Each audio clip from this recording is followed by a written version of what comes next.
ఈరోజు మన వాక్య భాగ అంశము నీ ప్రయత్నములను సఫలము చేయును. సామెతలు రాసిన గ్రంథము 16వ అధ్యాయము 3వ వచనం. నీ పనుల భారము యెహోవా మీద ఉంచుము, అప్పుడు నీ ఉద్దేశములు సఫలమగును. చాలు.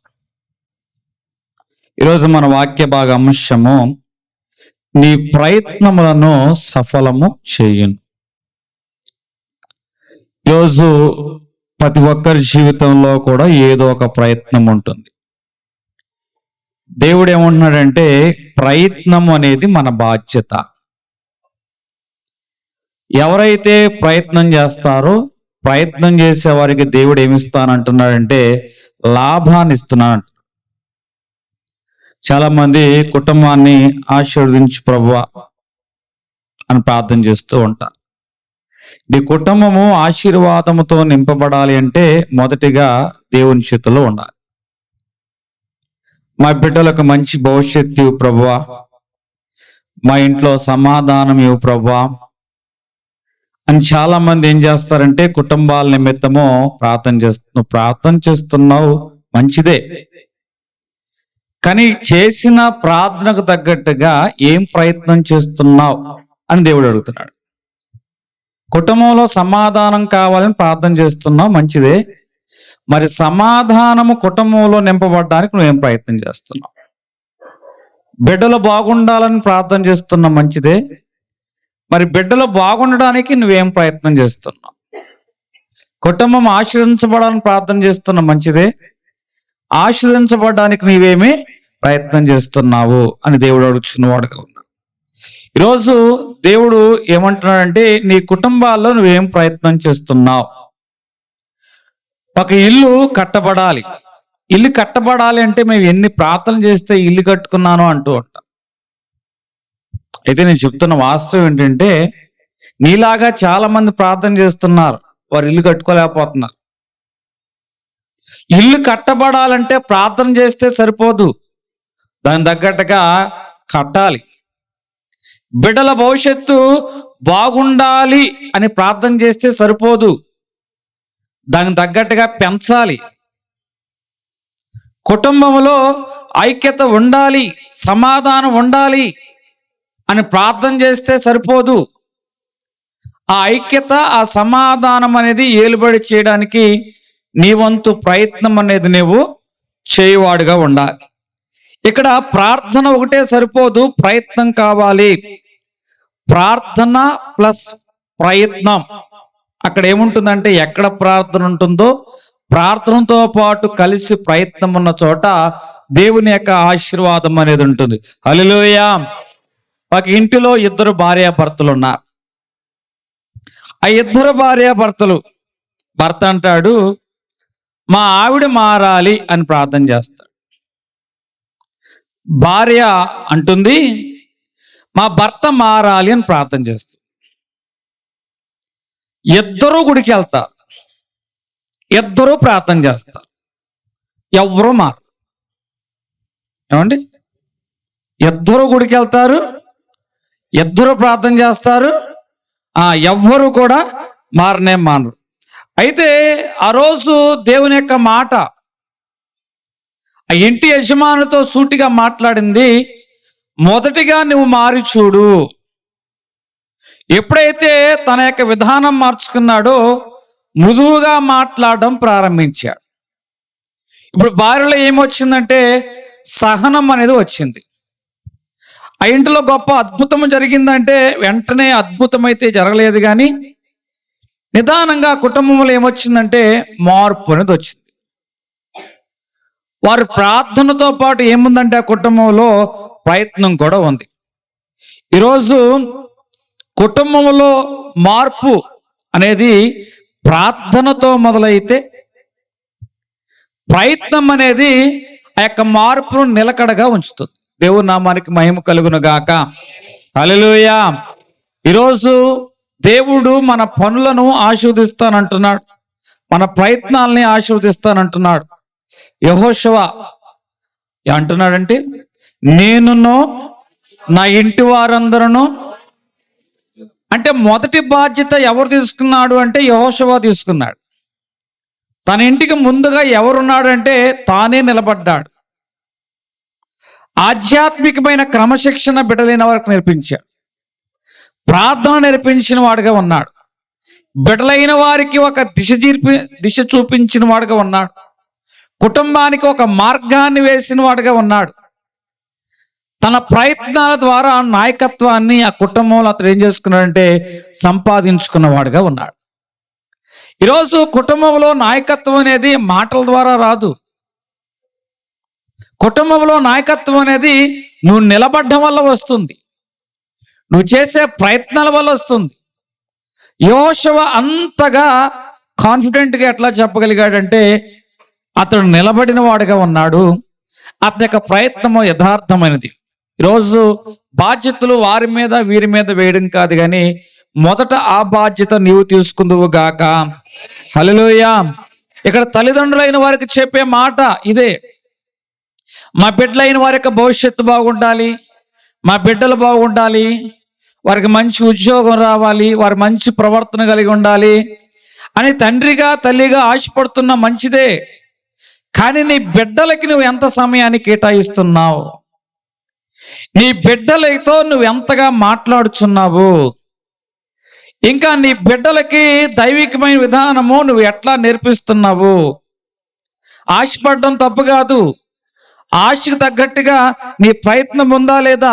దేవుని యొక్క వాక్యం ఉంటుంది, బాలుడు నడవవలసిన త్రోవను వానికి నేర్పుడి, పెద్దవాడైనప్పుడు వాడు దానిలో నుంచి తొలగిపోడు అంటున్న వాడుగా ఉన్నా. ఇప్పుడు ప్రయత్నాలు తల్లిదండ్రులైన వారు బిడ్డల పక్షంగా ఎట్లా చేయాలో చెప్పారు. ఇప్పుడు భార్యాభర్తలు చాలా మంది అనుకుంటూ ఉంటారు, మంచి సంబంధం కుదిరింది అనుకుంటే అబ్బా నేను ఎంత అదృష్టవంతుడిని, మంచి భార్య వచ్చింది. ఏమనుకుంటుంది, నేను ఎంత అదృష్టవంతురాల్లో, నాకు మంచి భర్త వచ్చాడు. మా వివాహము ఎంత గొప్పదో, అదృష్టం కొద్దీ మేము భార్యాభర్తలుగా అయ్యాము అని అంటూ ఉంటాం. అదృష్టం బట్టి భర్త ఉండడు, అదృష్టం బట్టి భార్య ఉండడు. చేసే ప్రయత్నాలు బట్టే ఆ కుటుంబం ఆశీర్వాదకరంగా మార్చబడుతుంది. హల్లెలూయా. నువ్వు అదృష్టంగా నీ భర్త వచ్చాడు నీ ఎదు పడుతుంది అంటావు అనుకో, లాగి లెంపమే కొడతాడు. నువ్వు అదృష్టంగా భార్య వచ్చిన ఏది పట్టేది అన్నావు అనుకో, దానికి తగ్గట్టుగా రియాక్షన్ అనేది నీకు తగ్గట్టుగా ఉంటుంది. అదృష్టం అంటూ కుటుంబాల్లో వివాహాల్లో అంటూ ఏమీ ఉండదు. చేసే ప్రయత్నాల్లోనే ఆ కుటుంబం అనేది కట్టబడే విధానం కనబడుతుంది. అంటే ఇక్కడ ఏంటి ప్రయత్నం? అక్కడ క్షమించడం అనేది ఉండాలి, గౌరవించడం అనేది ఉండాలి, మాట్లాడడం అనేది ఉండాలి, వినడం అనేది ఉండాలి. ఈ అనుభవాలు ఏ భార్యాభర్తల మధ్య ఉంటాయో ఆ కుటుంబాన్ని దేవుడు చాలా చక్కగా నిర్మించేవాడుగా ఉంటాడు. ఎఫెసీ రాసిన పత్రిక 5వ అధ్యాయము 25వ వచనములో, భర్తలారా మీ భార్యలను ప్రేమించుడి, భర్తలారా మీ భార్యలను ప్రేమించుడి. అక్కడ ఒక చిన్న కుటుంబం ఉంది. భర్త గారు ఎన్నో ఉద్యోగ ఒత్తిళ్లు, భార్య బిడ్డల బాధ్యత, కుటుంబ భారము, ఇవి పిల్లలు, టీవీలు, మొబైల్. ఆ ఇంట్లో అందరూ ఉన్నారు సాయంత్రం వచ్చేపాటికి, కానీ ఎవరి మధ్య మాటలు లేవు. మనుషులైతే ఉన్నారు, మనసులు దూరంగా ఉన్నాయి. భర్త ప్రార్థన చేస్తున్నాడు, అయ్యా మా కుటుంబం మారాలయ్యా. భార్య ప్రార్థన చేస్తుంది, అయ్యా మా కుటుంబాన్ని నువ్వు కట్టాలయ్యా. కానీ ఏ మార్పు కూడా ఆ యొక్క కుటుంబం లేదు. మాటలు తగ్గాయి, మౌనం పెరిగింది, కోపం వస్తుంది. ఏ మార్పు అయితే ఆశించి భార్యాభర్తలు ప్రార్థన చేస్తున్నారో ఆ మార్పు రాలా. ఆ రోజు దేవుని యొక్క సన్నిధానానికి భార్యాభర్తలు ఇరువురు కూడా వెళ్ళిన వారుగా ఉన్నారు. వెళ్ళినప్పుడు దైవ సేవకుడు ఈ విధంగా ప్రసంగం చేస్తున్నాడు, నిజంగా మీ కుటుంబంలో మార్పు కావాలని ఎంతమంది ఆశిస్తున్నారు అని అంటే చాలా మంది చేతులు ఎత్తారు. ఎంతమంది ప్రార్థన చేస్తున్నారు అంటే చాలా మంది చేతులు ఎత్తారు. ఎంతమంది ప్రయత్నం చేస్తున్నారు ఆ మార్పు నిమిత్తం అనగానే అనేకమైన చేతులు దించబడ్డాయి. ఆ మాట అతను కదిలించింది. ఆ భర్త ఇంటికి వచ్చాడు, ఈరోజు డబ్బు అయితే నేను సంపాదిస్తున్నా కానీ కుటుంబానికి నేను సమయాన్ని కేటాయించలేకపోతున్నా. బిడ్డలతో మాట్లాడలేకపోతున్నా, భార్యతో మాట్లాడలేకపోతున్నా అని ఆ యొక్క భర్త ఏం చేశాడంటే ఆ రోజు బిడ్డలైన వారందరిని పిలిచాడు, వారితో ప్రేమగా మాట్లాడాడు, భార్యతో ప్రేమగా మాట్లాడాడు, అందరినీ కూర్చోబెట్టి ప్రార్థన చేసిన వాడుగా ఉన్నాడు. మార్పు ఏమైనా వచ్చిందంటే మార్పు ఏమీ రాలా, కానీ ఆ చిన్న ప్రయత్నాన్ని అతను కొనసాగించిన వాడుగా ఉన్నాడు. అట్లా నెల రోజులు, అట్లా నెలన్నర దాటింది. ఇప్పుడు ఆ కుటుంబంలో బిడ్డలు స్వేచ్ఛగా తండ్రితో మాట్లాడుతున్నారు. ఆ కుటుంబంలో ఆ భార్యాభర్తలు సంతోషంగా సమాధానంగా మాట్లాడుకుంటున్నారు. ఆ కుటుంబంలో వారందరూ కూర్చొని మాట్లాడుకుంటున్నారు. బిడ్డలైన వారు దేవుణ్ణి చూడరు. బిడ్డలైన వారు తల్లిదండ్రులనే మొదటగా చూస్తారు. తల్లిదండ్రులు చెప్పింది వినరు, కానీ వారు చేసింది ఖచ్చితంగా చూస్తారు. ఆ తల్లిదండ్రుల యొక్క విధానాన్ని ఆ బిడ్డలు చూచిన వారుగా ఉన్నారు కాబట్టి గొప్ప మార్పు అనేది వచ్చింది. అయితే ఈ మార్పు ఆ కుటుంబంలో పెద్ద అద్భుతాన్ని ఏమైనా చేసిందంటే పెద్ద అద్భుతం అయితే ఏమీ చేయలే, కానీ ఆ చిన్న ప్రయత్నం మాత్రము కొనసాగించబడింది. దేవుడు మన జీవితాల్లో పెద్ద అద్భుతాలను చూడడం లేదు, నిజాయితీగా చేసే చిన్న ప్రయత్నాలనే ఆయన చూస్తూ ఉన్నవాడుగా ఉన్నాడు. హల్లెలూయా. ఈరోజు నీ జీవితంలో నీ ప్రార్థన దేవుణ్ణి కదిలిస్తే నీ ప్రయత్నము నీ కుటుంబాన్ని కదిలించునుగాక. హల్లెలూయా. ఇక్కడ ప్రయత్నము సఫలము చేయు దేవుని గురించి మనం మాట్లాడుకుంటున్న వారుగా ఉన్నాం. ఇక్కడ దేవునికి అప్పగించిన ప్రయత్నం, రెండవ మాట, దేవునికి అప్పగించిన ప్రయత్నం ఖచ్చితంగా అది సఫలమవుతుంది. సామెతలు 16వ అధ్యాయము 3వ వచనంలో చూసుకున్నట్లయితే, నీ పనుల భారము యెహోవా మీద ఉంచుము, అప్పుడు మీ ఉద్దేశములు సఫలమగును. చాలండి. ఈ కుటుంబము, ఈ భార్యాభర్తలు ఆలోచనలో పడ్డారు. ఏమిటి? బిడ్డల్ని ఎలాగూ పోషించాలి, వారి భవిష్యత్తు ఎలా, కుటుంబాన్ని ఎలాగూ నడిపించాలి, ఆర్థికపరమైన ఒత్తిళ్లు సమస్యలు ఎట్లా తట్టుకొని నిలబడాలి అని వారి యొక్క ఆలోచన భార్యాభర్తల్లో కనబడుతుంది. కానీ దేవుడు మాట్లాడుతున్నాడు, నిజముగా ఇన్ని ఆలోచనలు చేస్తున్నావు కదా, నీ ప్రయత్నాలను దేవుని చేతుల్లో పెట్టావా? నీ ప్రయత్నము దేవుని చేతుల్లో పెట్టినట్లయితే దేవుడు ఆ ప్రయత్నాలు దాని యొక్క ఫలితము, దాని యొక్క సఫలత దేవుని చేతుల్లో ఉంటుంది. హల్లెలూయా. నీ ప్రయత్నాలు దేవుని చేతుల్లో పెట్టు, అప్పుడు దాని ఫలితము దేవుడు నీకు ఇస్తూ ఉంటాడు. ఇక్కడ కుటుంబాల్లో ప్రయత్నము, దేవుడు లేకోకుండా ఏది చేసినా కూడా వ్యర్థము. కొంతమంది కుటుంబాలు ఉంటాయి. కీర్తనలు 127 అధ్యాయము ప్రారంభ వచనంలో, యెహోవా ఇల్లు కట్టించిన యెడల కట్టువారి ప్రయాసము వ్యర్థము. అంటే దేవుడు లేకోకుండా చేసిన ప్రయత్నము వ్యర్థం అంటున్నాను. ఈరోజు రెండవ మాటగా నీ ప్రయత్నాలు దేవుడి చేతుల్లో పెట్టు. మొదటిగా మనం ప్రయత్నం చేయాలి. మొదటి మాట ఏం చెప్పండి? నీ పనులన్నీ సఫలపరచాలి, నీ ప్రయత్నాలు సఫలపరచబడాలంటే మొదటగా ప్రయత్నము చేయడము మన బాధ్యత. ప్రతి ప్రయత్నానికి దేవుడు లాభం ఇస్తాడు.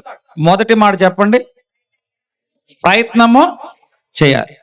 రెండవ మాట, ఈ ప్రయత్నాన్ని ఎవరి చేతులు పెట్టాలి? దేవుని చేతులు పెట్టాలి. కానీ ఇక్కడ ఒక కుటుంబం ఉంది, యెహోవా ఇల్లు కట్టించిన యెడల కట్టువారి ప్రయాసము వ్యర్థము అంటున్నాడు. ఈరోజు చాలా మంది కుటుంబాలను కట్టుకున్నారు, ఆస్తిని సంపాదించుకున్నారు, ఇల్లు కట్టుకున్న వారుగా ఉన్నారు, మంచి స్థిరపడిన వారుగా ఉన్నారు, బిడ్డలు చక్కగా చదువుకుంటున్న వారుగా ఉన్నారు. కానీ ఆ కుటుంబంలో ఏదో తెలియని ఒక అసమాధానం, ఏదో తెలియని ఒక ఘర్షణ అనే అనుభవము జరుగుతూ ఉంది. కారణం ఏమిటో తెలుసా? వారి ప్రయత్నాలు అయితే ఉన్నాయి, కానీ ప్రయత్నాలు దేవుని చేతుల్లో లేవు. వారి దగ్గర అయితే సొమ్ము ఉంది, కానీ ఆ కుటుంబాన్ని దేవుడు కట్టలేదు. తెలిసిన కుటుంబం గురించి నేను మాట్లాడుతున్నా. ఉద్యోగం ఉంది, బాగా స్థిరపడ్డారు, ఇల్లు కట్టుకున్న వారుగా ఉన్నారు, బిడ్డల్ని బాగా చదివించుకుంటున్న వారుగా ఉన్నారు, ఏ కొరత ఆ ఇంట్లో కూడా లేదు, బిడ్డలు కూడా చక్కగా వారి చదువుల్లో ముందుకు వెళ్ళే పరిస్థితి కనబడుతూ ఉంది. కానీ ఎందుకో తెలియని విధముగా ఆ ఇంట్లో అశాంతి వచ్చింది. అసమాధానం వచ్చింది. ఇదిగో మనకి ఇంత ఉంది, మనం ఇన్ని అవకాశాలు, ఇన్ని సౌకర్యాలు మనం కలిగి ఉన్నాం, అయినా ఎందుకు మన కుటుంబంలో ఈ అశాంతి, అయినా ఎందుకు ఈ కుటుంబంలో ఈ యొక్క గొడవలు అని వారికి అనిపించింది.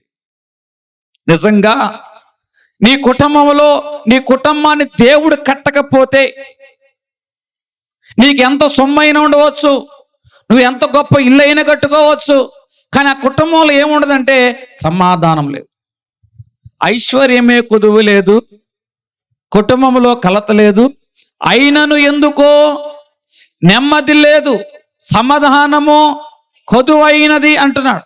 కారణం ఏమిటో తెలుసా? యెహోవా ఇంటిని కట్టలేదు. ఈరోజు నీ ఇంటిని కట్టినప్పుడు అది గుడిసె ఉండొచ్చు, కానీ ఆ గుడిసెలో ఉన్న బిడ్డలైన వారు, కుటుంబస్తులైన వారు అందరూ కూడా నెమ్మదిగా జీవనం కొనసాగించేవారుగా ఉంటారు. హల్లెలూయా. ఈరోజు నువ్వు ప్రయత్నం చేస్తున్నా మంచిదే, ఆ ప్రయత్నాన్ని దేవుని చేతుల్లో పెడుతున్నావా లేదా అన్నదే ప్రశ్న. దేవునికి అప్పగించిన కుటుంబము ఖచ్చితంగా ఏమవుతుందంటే అది నిలిచేదిగా ఉంటుంది. ఈరోజు నువ్వు ప్రయత్నం చేసి, అయ్యా ఈ కుటుంబం నాది కాదు, ఈ కుటుంబము నీవు నాకు ఇచ్చిన బహుమానము, ఈ బిడ్డలు నా బిడ్డలు కాదు, ఈ బిడ్డలు నీ వారు, నీ బిడ్డలైన వారు, వీళ్ళు నాది కాదు నీది, ఇదిగో అయ్యా అని నా నిర్ణయాలు నావి కాదు ప్రభా, నీ చిత్తము అని ప్రతి ఒక్క ప్రయత్నాన్ని, నీ కుటుంబాన్ని, నీ బిడ్డలను, నీ నిర్ణయాలను దేవునికి అప్పగించుతున్నావా? యెహోవా మార్గముల్లో నువ్వు నిలుస్తున్నావా? ఆ మార్గాలు తెలుసుకొని ఆ మార్గాలను దేవునికి అప్పగిస్తున్నావా? నిజముగా ఇల్లు నాది, ఈ పొలం నాది, ఈ బిడ్డలు నాది అన్నవారు చాలా మంది ఉన్నారు. చివరికి ఇల్లు నాదన్నావు, పొలము నాదన్నావు, చిలక, ఈ చిలక ఏముందంటండి, ఇల్లు నాదన్నావు, ఎగిరెగిరి పడ్డావు చిలక, ఉన్నదంతా ఏమయ్యిందే చిలక. ఈరోజు నీ ప్రయత్నాల్లో అన్నీ సంపాదించుకున్నావు, కానీ దేవుడు లేనప్పుడు అవన్నీ కూడా సున్నా, అవన్నీ కూడా సున్నాగా కనబడుతున్నాయి. ఇక్కడ అబ్రహాం గారు కనబడుతున్నారు. అబ్రహామా, నువ్వు లేచి నడువు అనగానే దేవుని మాట ప్రకారం లేచి వెళ్ళాడు. మళ్ళీ అదే అబ్రహాంతో దేవుడు అంటున్నాడు, ఓ అబ్రహామా నీ కుమారుని నాకు అప్పగించు. అయితే ఇది అంత సులభం కాదు. అయినా కూడా అబ్రహాము దేవుని మీద నమ్మకం ఉంచి తన ప్రయత్నాన్ని దేవుని మీద అప్పగించేశాడు. ఆ రోజు అబ్రహాం అంటున్న మాట ఏంటో తెలుసా? యెహోవా ఈరే, దేవుడే చూసుకుంటాడు అని తన ప్రయత్నాలను దేవునికి అప్పగించాడు. దేవుడు మౌనంగా ఉన్నాడా? దేవుడు మౌనంగా లేడు. అబ్రహాముని ఒక తరానికి, ఒక జనాంగానికి, విశ్వాసులకు తండ్రిగా మార్చిన వాడిగా ఉన్నాడు. ఈరోజు నీ ప్రయత్నాలు దేవుని మీద వేయగలుగుతున్నావా లేదా? రెండవ మాట, ప్రయత్నం చేయి, అందులో లాభం ఉంటుంది, కానీ ఆ ప్రయత్నాన్ని ఎవరి మీద వేయాలి? దేవుని మీద మనం వేయవారుగా ఉండాలి. దేవునికి అప్పగించిన భారం ఏమవుతుందంటే తేలికవుతుంది. చాలా మంది భార్యలు అంటున్నారు, ఈ కుటుంబ భారాన్ని నేనే మోస్తున్నాను. చాలా మంది భర్తలు అంటున్నారు, అన్నిటిని నేనే భరిస్తున్నాను అంటున్నారు. భర్తల కంప్లైంట్లు భర్తలకు ఉన్నాయి, భార్యల కంప్లైంట్లు భార్యలకు ఉన్నాయి. కానీ దేవుని మాట ఏమంటున్నాడు తెలుసా? మత్తయి సువార్త 11:28 నీ పనుల భారము యెహోవా మీద వేయము అంటున్నా. అంటే భారం వేసావన్నా అని దేవుడే ఉన్నాడు తెలుసా? బాధ్యత నుంచి తప్పుకోవద్దు. భారం వేసే మంచిదే, కానీ బాధ్యతను నువ్వు మాత్రం కొనసాగించమంటున్న వాడుగా ఉన్నాడు. పిల్లల విషయంలో కూడా, కుటుంబ విషయంలో, ప్రయత్నాల విషయంలో దేవునికి అప్పగిస్తున్నావు, మరి పిల్లల విషయంలో కూడా దేవుని అప్పగించాలి. కీర్తనలు 127:3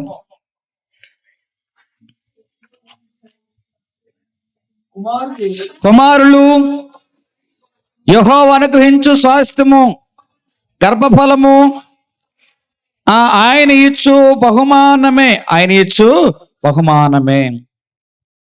ఈరోజు పిల్లల యొక్క విషయంలో, అయా మా బిడ్డల భవిష్యత్తు, వారి ఆరోగ్యం, వారి చదువులు, వారి జ్ఞానము, వారి స్నేహాలు, ఈ బంధాలు, ఈ ఆకర్షణలు, ఇవన్నీ కూడా నీకు అప్పగిస్తున్నాం అని నీ బిడ్డల భవిష్యత్తులో దేవునికి అప్పగిస్తున్నావా? దేవుడు వారికి చదువునిచ్చాడు, దేవుడు వారికి ఉద్యోగాన్ని ఇచ్చాడు, దేవుడు వారికి జ్ఞానం ఇచ్చాడు. దేవుడు ఏదైతే నీకు ఇచ్చాడో అది దేవునికి అప్పగించు.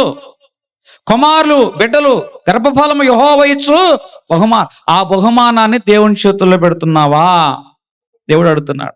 ఇక్కడ భార్యాభర్తలు, ఆ భర్త ఆ కంపెనీలో 2 ఉద్యోగాలు చేస్తున్నాడు. పొద్దున్నే ఒక ఉద్యోగం, మధ్యాహ్నం ఉద్యోగం. చాలా కష్టపడి ఇంటికి వస్తున్నాడు. ఇంటికి వచ్చిన కానీ ఒకటే మాట అంటున్నాడు, ఈ కుటుంబ భారం అంతా నేనే మోయాలి. నా కాలు కుంటడం మొదలుపెట్టినట్లయితే ఇల్లంతా కూడా కుంటబడిపోతుంది. నేను ఒక్కడిని తేవాలి, నలుగురు తినాలి, ఈ కుటుంబ భారం అంతా నా మీదే ఉంది.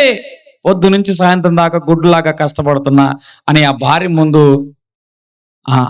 ఇన్ఫర్మేషన్ ఇస్తున్నాడో తెలియదు, ఎత్తుపడుతున్నాడో తెలియదు, లేకపోతే తన కష్టాన్ని చెప్పుకుంటున్నాడో తెలియదు.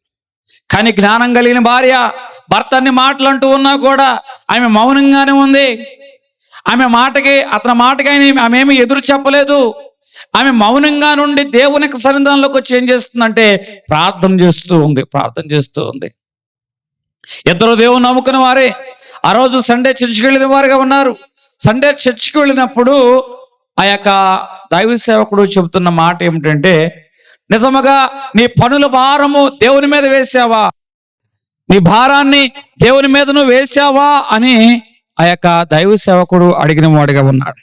అప్పుడు వెంటనే ఆ యొక్క భర్త, అయ్యా ఇప్పటి వరకు మా భారాన్ని మీద వేయలా, ఇక మీదట మా కుటుంబ భారాన్ని మీ మీద వేస్తున్నా. నా భవిష్యత్తు తాళపు చెవి నీవే, నా భవిష్యత్తు తాళపు చెవి నీవే అని ఈ భర్త ఏం చేశాడంటే దేవునికి అప్పగించిన వాడుగా ఉన్నాడు. ఆ రోజు నుంచి ఆ కుటుంబంలో భార్యాభర్తలు ఇరువురు కూడా బిడ్డల నిమిత్తము ప్రార్థన చేయడం మొదలుపెట్టిన వారుగా ఉన్నారు.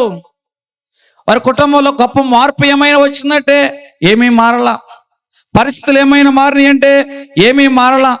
కానీ అప్పగించిన ప్రయత్నము, ఏ ప్రయత్నం అయితే దేవునికి అప్పగించిన వారుగా ఉన్నారో అప్పగించిన ప్రయత్నానికి దేవుడు ఏమిచ్చాడంటే ఆశీర్వాదం అనేది ఇచ్చిన వాడుగా ఉన్నాడు. ఈరోజు నీ బిడ్డల గురించి నువ్వు ప్రార్థన చేస్తున్నావు సరే, కానీ భారం నువ్వు మోయడం కాదు, నీ ప్రయత్నాలు దేవునికి అప్పగిస్తున్నావా? ఆ బిడ్డలైన వారు దేవుని ఎరిగిన వారుగా ఉన్నారు. తల్లిదండ్రులు ఎంత పరిచర్య మందిరంలో చేస్తారో తెలియదు, కానీ తల్లిదండ్రులకు మించిన పరిచర్య ఆ బిడ్డలు చేయించిన వారుగా ఉన్నారు. హల్లెలూయా. ఒక ప్రాంతంలో ఒక దైవ సేవకుడు అంటున్న మాట, ఇదిగో మీరు ఎవ్వరూ రాకపోయినా బాధల, మీ బిడ్డలు పంపించడం చాలు. మీరు ఒక పని చేసి, నేను ఈ పని చేశా, నేను కుర్చీ వేసి, ఆడ కుర్చీ ఎత్తాడు లేదండి, 2వ కుర్చీని వెయ్యు, ఆడేసేదా కూర్చుంటావు. నీ పిల్లలను పంపించు చాలు, ఎన్ని కుర్చీలు ఉంటే అన్ని కుర్చీలు వాడేసేస్తాడు. నీకు ఒక పని చెప్పాలంటే నాకు భయం, నాకే చెప్పాడు ఈ పాస్టర్ గారు, ఆయనకి చెప్పలా అని నాకు భయం. నీ బిడ్డలు పంపించు, తొడమంటే కుర్చీలు అనేది ఎదురు చేస్తాడు. ఈరోజు తల్లిదండ్రుల్లో లేని దైవత్వాన్ని బిడ్డల్లో దేవుడు ఇస్తాడు. హల్లెలూయా. అది ఎలా సాధ్యమో తెలుసా? తండ్రిగా తల్లివిగా నువ్వు ఏదైతే విలువలు నీ బిడ్డకు నేర్పించావో, నీ ఇంట్లో ఏదైతే నువ్వు నేర్పించావో దైవ సేవకుడి పట్ల సంఘం పక్షంగా, అదే ఆ సంఘంలో ఆ బిడ్డలైన వారు ఏం చేస్తారో తెలుసా? ప్రతిబింబిస్తా. నీ ప్రయత్నాలకి దేవుడు ఆశీర్వాదం ఇచ్చును గాక. హల్లెలూయా. ఇక్కడ ఆలస్యమైనప్పుడు మనం ఏం చేయకూడదంటే నిరాశ పొందకూడదు. హబక్కు రాసిన గ్రంథము 2వ అధ్యాయం 3వ వచనం, ఆలస్యమైనంత మాత్రాన అవి నెరవేరు అనుకోవద్దు, కాలము పరిపూర్ణంగా అన్నీయు నెరవేరును. కొన్ని జీవితాలు, మన జీవితాలు ఉంటాయి, వెంటనే సమాధానం అయితే రావు. కొన్ని పరిస్థితులు ఉంటాయి, ఆ పరిస్థితుల నిమిత్తము ఎన్నో రోజులుగా ప్రార్థనలు ఉంటాయి, ఎన్నో రోజులుగా కన్నీళ్ళు ఉంటాయి, ఎన్నో రోజులు ఎదురు చూపులు ఉంటాయి, ఎంతో కాలం నిరీక్షణ ఉంటుంది. అందరూ అంటూ ఉంటారు, నీ ప్రార్థన ఏమైపోయింది అంటూ ఉంటారు, దేవుడిని ప్రార్థన వింటున్నాడా అంటూ ఉంటారు, వారు నీ ప్రయత్నాలకు ఫలించవు అంటూ ఉంటారు. దేవుడు మన జీవితంలో ఆలస్యము చేస్తాడు, కానీ ఆలస్యం చేసినా నిన్ను మర్చిపోడు. దేవుని నామానికి మహిమ కలుగును గాక. మన జీవితంలో ఏదైనా పని అవ్వాలంటే మనం ఏమంటామంటే వెంటనే అంటాం, కానీ దేవుడు ఏమంటాడంటే నా సమయంలో. మన జీవితంలో పని అవ్వాలంటే వెంటనే అంటాం, కానీ దేవుడు ఏమంటాడంటే ఆ పని నా సమయంలోనే జరుగుతూ ఉంటుంది అంటున్నాడు. ఒక కుటుంబం ఉంది. ప్రతి సంవత్సరము కూడా ఆ కుటుంబము పండక్కి ఇంటికి వస్తూ ఉంది. ప్రతి సంవత్సరం ఆ కుటుంబంలో ఒక నిరాశ, ఒక వెలితి, ఏదో తెలియని ఒక కలవరము, ఎన్నో రోజుల కన్నీరు, ఎన్నో రోజుల ఆ యొక్క దుఃఖము ఆ భార్యాభర్తలు ఇద్దరిలో కూడా ఉంది. ఒక సంతాన నిమిత్తం వారు ప్రార్థన చేస్తున్న వారుగా ఉన్నారు. చాలా మంది అన్నారు, అమ్మాయికి ఎందుకులే, ఇక ఆశ వదిలిపెట్టుకో అని ఆ బిడ్డతో అన్నారు. కానీ ఆ బిడ్డ మాత్రం దేవుణ్ణి వదలలేదు. దేవుని నామానికి మహిమ కలుగును గాక.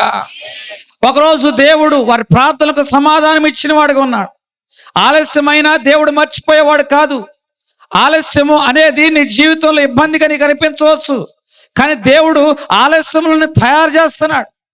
ఆలస్యంలో నేను ఏం చేస్తున్నాడంటే సిద్ధం చేస్తున్నాడు. వారి ప్రార్థనలకు ఫలితంగా దేవుడు ఒక కుమారుని ఇచ్చాడు.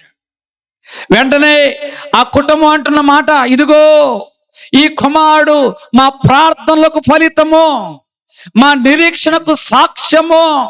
ఇదిగో ఈ కుమారుడు శిశువు కాదు, ఎన్నో రోజుల మా కన్నీటికి ఇతడు ప్రతిఫలము, ఎన్నో రోజుల మా ఆక్రందనకి, మా దుఃఖానికి సమాధానము. ఇదిగో ఈ కుమారుడు చూసినప్పుడల్లా మాకు అనిపిస్తుంది దేవుడు మా ప్రార్థనలు మర్చిపోలేదని.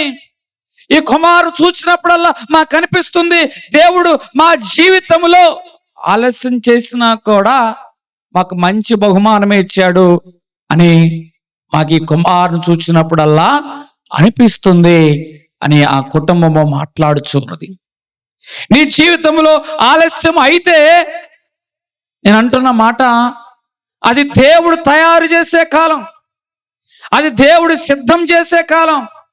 ఒకసారి కుటుంబంలో ఇటువంటి ఆలస్యం జరిగినప్పుడు భార్యాభర్తల మధ్య దేవుడు ఏం చేస్తాడంటే పరీక్ష పెడతాడు. యాకోబు 1:3 ఏముంటుందంటే పరీక్ష ఓర్పును కలగజేస్తుంది. ఇప్పుడు ఈ భార్యాభర్తల మధ్య దేవుడు పరీక్ష పెడుతూ ఉన్నాడు. ఏం పరీక్ష? భర్త, నీలో ఎంత విశ్వాసం ఉన్నది? భార్య, నీలో ఎంత సహనం ఉంది? మీ ఇద్దరు కలిసి ఎంత ఐక్యంగా ఒక విషయమై వేడుకుంటున్నారు, ఒక విషయమై ప్రార్థన చేస్తున్నారు అని దేవుడు ఏం చేస్తారంటే ఆ భార్యాభర్తలకి పరీక్ష పెడతాడు. ఆలస్యంలో దేవుడు మనల్ని ఏం చేస్తారంటే పరీక్ష ద్వారా మనల్ని తయారు చేస్తున్నాడు. హల్లెలూయా, హల్లెలూయా. మొదట ప్రయత్నం మన బాధ్యత. ఆ ప్రయత్నాన్ని ఎవరి మీద వేయాలి? దేవుని మీద వేయాలి. దేవుడి మీద వేసినప్పుడు ఆలస్యం జరుగుతుంది. ఆలస్యం జరిగినంత మాత్రం నువ్వు మర్చిపోయినట్టు కాదు, నిన్ను మర్చిపోయినట్టు కాదు. అది నిన్ను తయారు చేస్తున్న కాలం, నిన్ను సిద్ధం చేస్తున్న కాలము. ఇప్పుడు ఈ కుటుంబాన్ని దేవుడు గొప్ప మేలు చేత నింపిన వాడుగా ఉన్నాడు. ఆలస్యము మన జీవితంలో జరిగినప్పుడు 2 నిర్ణయాలు తీసుకుంటాం. ఒకటి, ప్రార్థన కొనసాగించాలా లేదా, ఒక నిర్ణయము. 2, ఫిర్యాదులు చేయాలా, 2 నిర్ణయాలు. దేవుడు నీ ఆలస్యంలో నిన్ను తయారు చేసే క్రమంలో ఈ 2 విషయాలను ఎదుట ఉంచాడు. భర్తగా ఉన్నప్పుడు నీలో విశ్వాసం ఉందా? భార్యగా ఉన్నప్పుడు నీలో సహనం ఉందా? ఇద్దరు కలిసి ఏకీభవిస్తున్నారా? అయితే ఆలస్యంలో నువ్వు ప్రార్థనకి గోహెడ్ అంట. ఇద్దరి మధ్య ఏకీభావం లేదా? ఫిర్యాదులు అనేవి కనబడుచూ ఉంటాయి. నీ ప్రార్థన దేవుడు ఆలకిస్తున్నాడా? అసలు దేవుడు ఉంటున్నాడా? అసలు దేవుడు మన ప్రార్థనకు జవాబిస్తాడా? కానీ దేవుడు అంటున్న మాట, హబక్కూ అంటున్న మాట, ఆలస్యమైనంత మాత్రాన అవి నెరవేరవనవద్దు, కాలము పరిపూర్ణముగా ఖచ్చితముగా అన్నయో నెరవేరు. దేవుడు నీ ప్రయత్నములను సఫలము చేయును గాక. హల్లెలూయా. విశ్వాసముతో చేసిన ప్రయత్నము అద్భుతాలు చూస్తుంది. ఈరోజు నువ్వు ఏ విశ్వాసంతో ప్రయత్నం చేస్తున్నావో నాకు తెలియదు, కానీ దేవుడు నీ పక్షంగా అద్భుతాలు జరిగించునుగాక. అక్కడ ఒక చిన్న బాలుడు విశ్వాసంతోనే గొలియాతును ఎదుర్కోవడానికి వెళ్ళాడు. అతని దగ్గర కత్తి లేదు, అతని దగ్గర ఈటి లేదు, కానీ అందరూ గొలియాతును చూచారు. కానీ గొలియాతుకి మించిన బలవంతుడైన దేవుణ్ణి ఆ యొక్క దావీదు చూచిన వాడుకున్నాడు. కాబట్టి కొంచెము రాయితోనే అతడు యుద్ధం జరిగించాడు. ఆ చిన్న రాయి ద్వారానే గొప్ప గొలియాతు నేలకు ఉరికించాడు. విశ్వాసముతో చేసిన ప్రయత్నము గొప్ప ఫలితాన్ని ఇస్తుంది. హల్లెలూయా. విశ్వాసం ద్వారా చేసిన ప్రయత్నము గొప్ప ఆశీర్వాదాన్ని ఇస్తుంది. ఈరోజు గొప్ప ఆశీర్వాదం అంటే గొప్ప అద్భుతం జరగడం కాదు, ఆ మనిషి మారడము కూడా అద్భుతమే. హల్లెలూయా. అక్కడ మాటలు మాట్లాడుకోవడం కూడా అద్భుతమే. హల్లెలూయా. అక్కడ కోపము తగ్గడం కూడా అద్భుతమే. హల్లెలూయా. ఈరోజు చిన్న ప్రయత్నము నీ ఇంటిలో గొప్ప ఆశీర్వాదం ఇచ్చును గాక. అద్భుతం అంటే పెద్ద పెద్ద అద్భుతాలు దేవుడు మాట్లాడడం లేదండి. ఆ మనిషి కోపం తగ్గడం కూడా ఏమిటండి? అద్భుతమే. ఆ భార్యాభర్తల మధ్య మాటలు తిరిగి నెలకొల్పబడటం కూడా, ఆ సంబంధాలు తిరిగి పునరుద్ధరించబడడం కూడా దేవుడు ఈ ప్రయత్నాలను సఫలము చేయునుగాక. 3 విషయాలు. మొదటిగా, ప్రయత్నము అది మన బాధ్యత. ప్రార్థన చేస్తే కుదరదు. అయ్యా ఇల్లు కావాలని ప్రార్థన చేస్తే కుదరదు, దాన్ని ఏం చేయాలి? కట్టాలి. అట్లాగే బిడ్డల భవిష్యత్తు బాగుండాలని ప్రార్థన చేస్తే కుదరదు, వారిని పెంచాలి. కుటుంబం బాగుండాలని ప్రార్థన చేస్తే సరిపోదు, ఆ భార్యాభర్తల మధ్య ఐక్యంగా ఉండడానికి నీ ప్రయత్నాన్ని మొదలుపెట్టాలి. ప్రయత్నము మన బాధ్యత. ఆ బాధ్యత ఎవరి మీద వేయాలి? దేవుని మీద వేయాలి. దేవుని మీద వేసినప్పుడు కొంచెం ఆలస్యంగా కనబడుతుంది. ఆలస్యం చేస్తే మర్చిపోయినట్ట కాదు. ఆలస్యంలో దేవుడిని ఏం చేస్తున్నాడంటే తయారు చేస్తున్నాడు. ఏం చేస్తున్నాడండి? తయారు చేస్తూ విశ్వాసంతో చేసే ప్రయత్నము దేవుడు ఏం చేస్తారంటే గొప్ప ఆశీర్వాదంగా మారుస్తాడు. ఇటువంటి అనుభవము కుడి వచ్చే మన నెలల్లో దేవుడు నెరవేర్చునుగా.